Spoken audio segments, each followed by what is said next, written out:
Hi everyone, I'm Gina K from Gina K Designs and your host of Stamp TV.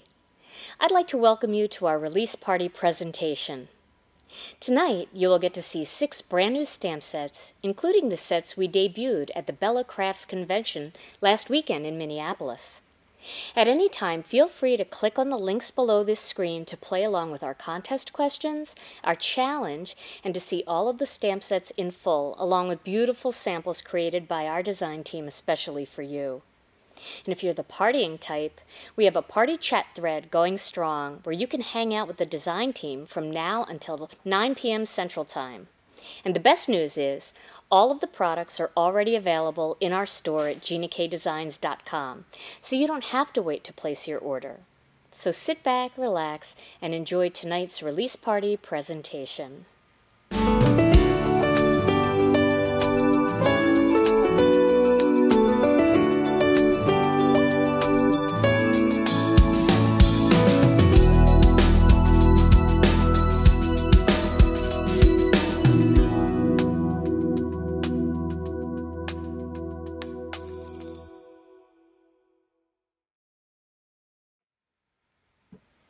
I'm so excited to show you the new stamp sets that we've released tonight. First up, Melanie Menchinger has created the next installment of her Triple Play series, and this one is a must-have for the holidays and beyond. Triple Play Holiday is a perfect mate for the Triple Play frame stamp set. Filled with lots of additional bits and pieces that fit perfectly inside the large Triple Play frame, you will be able to do all kinds of neat, exciting things with your cards this holiday season and beyond. This set includes things like stitches, a safety pin, baker's twine, and more. So this stamp set is a year-round winner. Teresa Momber has created another elegant stamp set perfect for coloring with pencils, markers, and more. Vine and Butterfly is full of encouragement with its beautiful greetings and stunning images. Whether you need a birthday card or to send a little hug through the mail, Vine and Butterfly is just one of those sets you can't do without. This and That is the newest stamp set by Beth Saleka. With 3 huge ampersands and tons of greeting choices, you can mix and match to create the perfect sentiment on any card, scrapbook page, or project life layout. Try stamping the ampersand in a light color and overlapping the words on it for a trendy graphic look. This stamp set is a must-have basic for your collection. You've Got a Friend in Me was designed for coloring. You can color these with alcohol markers, watercolors, pastels, pencils, and more. The images are large enough for blending and texturizing techniques. And I'll share some of the cards we made at the Bella Craft Conference featuring this set very soon. Simply the Best is a great set for those of you who enjoy creating your own beautiful backgrounds. Perfect for techniques like emboss resist or tone-on-tone stamping, you can create all kinds of lovely backdrops for your card projects. Wild Blossoms is my newest floral stamp set, and tonight I want to show you a card project using this set. This card is one of the water-based marker technique cards we did in class last weekend at the conference. And here are the tools and products you need to make this card project. First, you're going to need some ink, and the inks that I'm using are the Gina K Designs Fresh Asparagus and also our Dusty Rose, along with some black, and I just grabbed my Memento black ink pad. Then you're going to need a couple markers, and you want to go with markers that are a lighter color, so I am using the Spectrum Noir, Burgundy, and Crimson. I'm going to try them both. Then, of course, you're going to need some stamps, and I have those right here. And from the Wild Blossom set, I'm using the large vine, and then I'm using a few of the flowers. You also want to have something to clean your stamps with, so I'm using my stamp scrubby pad here. This is the double scrubber along with some Ultra Clean. Then, for cardstock, you're going to need some of the white cardstock along with our black onyx and some of the Dusty Rose. So I'm going to start by using some of the fresh asparagus ink on this vine. Now I wanted you to take a look at this block that I'm using. This is actually a Martha Stewart block, and it was a stamp positioner. You can see it had some feet in here. It was supposed to be similar to the stamp press where you would kind of line it up and then you press it down. But these little feet I had a little trouble using, and I thought, well, instead of just, forgetting about the block, why don't I just pull the feet out, which I did. I just pulled the foam feet out. Now I'm using it as a big background block. If you don't have a big block, that's just fine. You can use maybe one of the acrylic plates from your Cuttlebug or other embossing machine, or if you have a bigger block, you can use that too. You can also just stick the stamp right onto your work surface, ink it up, and then instead of stamping with the stamp like this, you can lay it on top and just rub over it. And sometimes you get a better impression that way when your stamps are new. All right, so I'm going to start by inking this up with fresh asparagus. Then I am going to stamp it right about here. And remember, with clear stamps, you want to make sure that you get a good impression, and you want to give the stamps a minute to transfer the ink to the paper. Now, if you're having trouble, just flip the stamp upside down and lay the cardstock on top and just kind of rub it and see if that works better for you. Okay, so there is my vine. And you can see that's a real nice image on this stamp set. Okay, so now my next step is going to be to grab some of the Dusty Rose ink, and it's good to have some scrap piece of paper nearby that you can test marker colors. Now that's kind of dark, that burgundy. So let me try the crimson and see if this looks a little bit better. Yeah, I think I like that one a little bit better. So I'm going to use the crimson. Now what I'm going to do with this is I'm going to start by inking up the stamp. Let's make sure there's nothing on it. Inking up the stamp with some of the Dusty Rose. And then I'm going to do the thumping technique just by bouncing this crimson marker all over the surface of that stamp. Then I'm going to huff on it, breathe a little warm air, and then I'm going to stamp it.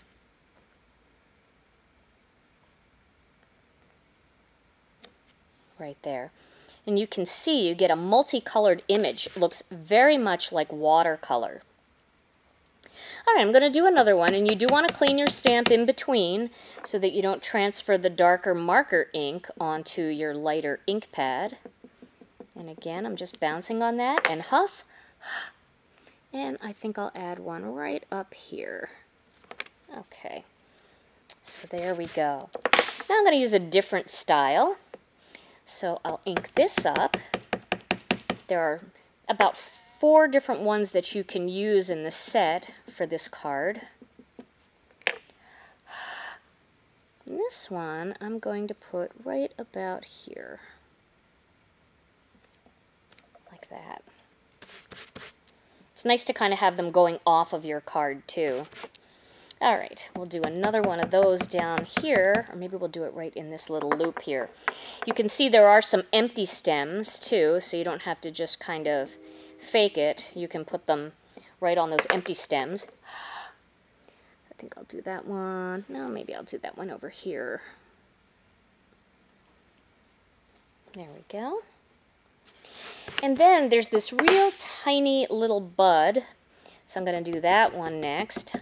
I'll put that on a couple of these empty stamps, or these empty vines, these little empty spots. There's one. One can go there.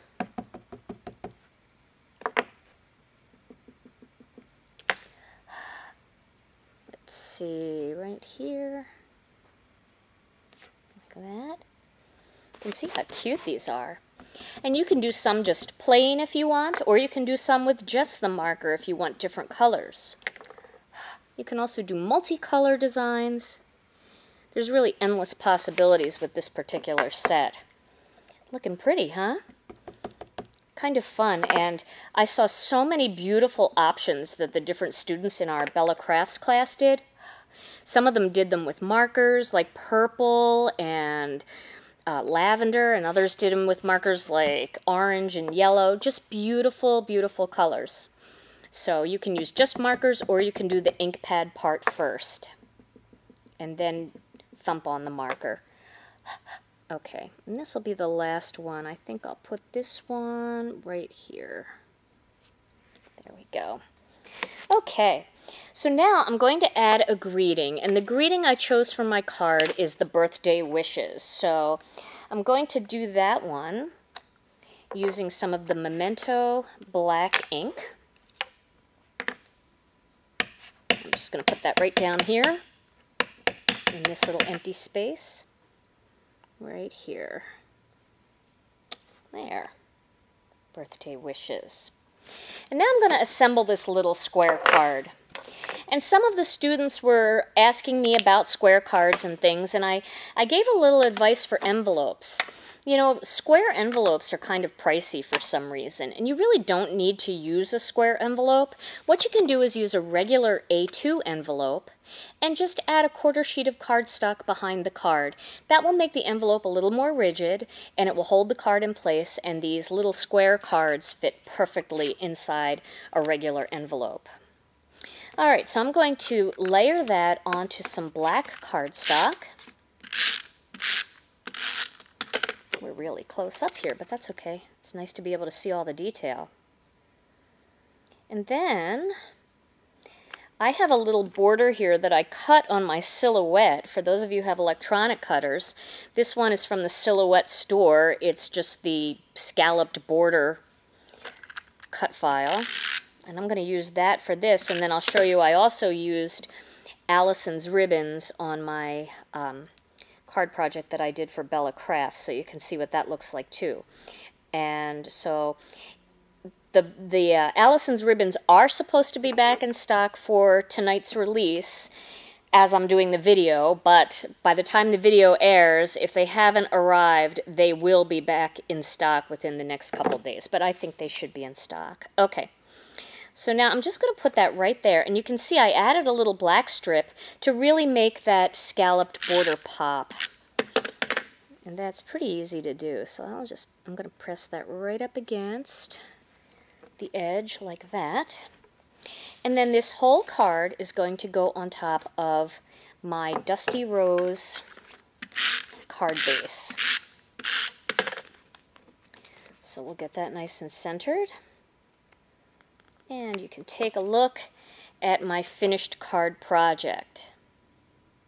And now let me show you the one I did for the Bella Crafts conference. And you can see what that looks like with the Allison's ribbons. So there's a couple different layouts that, well, the layout's the same, but a couple different options. If you have border stamps of your own, or maybe you want to use a piece of decorative ribbon instead, you can certainly do that. There's all kinds of options to create this particular card.